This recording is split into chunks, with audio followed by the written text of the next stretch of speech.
అనంతరం వైఎస్ఆర్సీపీ అధినేత జగన్ మాట్లాడుతున్నారు. మీడియాతో చూద్దాం. ఆ రాజీనామాలు ఆమోదింపబడేట్టుగా చర్యలు తీసుకోండి. ఇవేమీ జరగకపోతే మీరు దగ్గర ఉండి డిస్క్వాలిఫై చేసే కార్యక్రమం చేయాల్సిన పద్ధతిలో చేయండి అని కూడా రిక్వెస్ట్ చేశాం.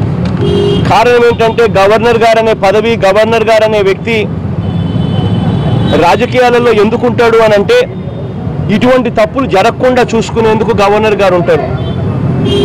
ఇటువంటి తప్పులు ఏదైనా జరుగుతూ ఉంటే దాన్ని అరికట్టేందుకు గవర్నర్ గారు పదవి ఉపయోగపడుతుంది. ఆ పదవిలో తానుండి జరగకుండా చర్యలు తీసుకుంటాడు.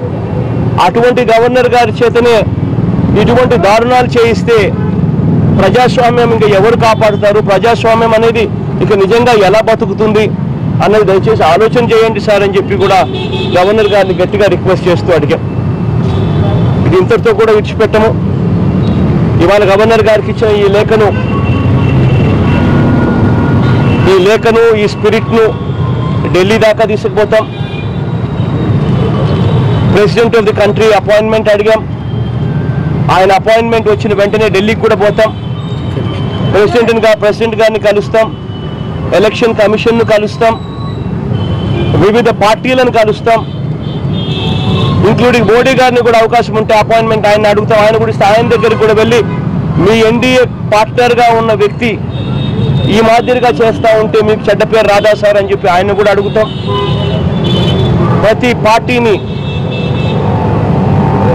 ఈ విషయం తీసుకొని పోయి ప్రతి పార్టీ దగ్గరికి తీసుకొని పోయి ప్రతి పార్టీని కూడా కలుస్తాం. కలిసి ప్రతి పార్టీని కూడా అడుగుతాం. ఇవాళ మా దాకా వచ్చింది, ఇది మాకు సంబంధించిన విషయం కాదు అని చెప్పి ఇవాళ మీరు గమనుంటే ఇదే విషయం రేపొద్దున మీ దాకా వస్తుంది. రేపొద్దున మీ పార్టీలో ఉన్న వాళ్ళను ఇదే మాదిరిగా వేరే పార్టీలు కూడా చేస్తాయి. చేసినప్పుడు ప్రజాస్వామ్యం పూర్తిగా చితకలబడిపోయే పరిస్థితి వస్తుంది. కాబట్టి దయచేసి రియాక్ట్ కాండి అని చెప్పి ఆ పార్టీలను కూడా ప్రేరేపిస్తాము. ఆ పార్టీలను కూడా సపోర్ట్ తీసుకుంటాము. దీన్ని ఇంతటితో వదిలిపెట్టాము. ఖచ్చితంగా ఈ నలుగురిని రాజీనామా చేయించేట్టుగా చేస్తాము, రాజీనామాలు ఆమోదించబడేట్టుగా చేస్తాము. ఖచ్చితంగా బై ఎలక్షన్స్ తీసుకొని పోతాము.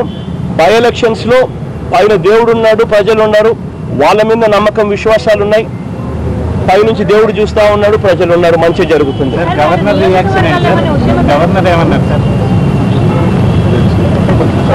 మా కర్మ ఏంటంటే మేము ప్రతిపక్షంలో ఉండడం, మా కర్మ ఏంటంటే మాకు ఢిల్లీ స్థాయిలో సపోర్ట్ లేకపోవడం బహుశా. కానీ ప్రజాస్వామ్యంలో ఇవి లేకపోవడమే తప్పు అన్నట్టుగా, ఇవి లేకపోవడమే సిన్ అన్నట్టుగా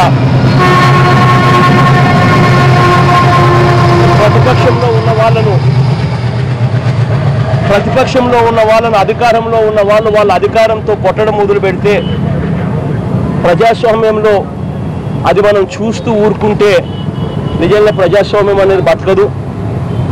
అధికారంలో ఉన్నవాడు ఏదైనా చేస్తా పోతాడు, అధికారం లేనివాడు దాన్ని పడుతా పోవాలి అని అంటే నిజంగా ఏదో ఒక రోజు తిరుగుబాటు అనేది అక్కడి నుంచి మొదలవుతుంది.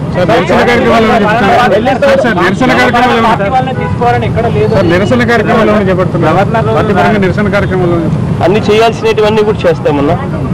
ఏమేమి కార్యక్రమాలు అయితే చేయాలో ఒత్తిడి తీసుకొచ్చేందుకు ప్రతి కార్యక్రమం కూడా చేస్తాం. Thank you.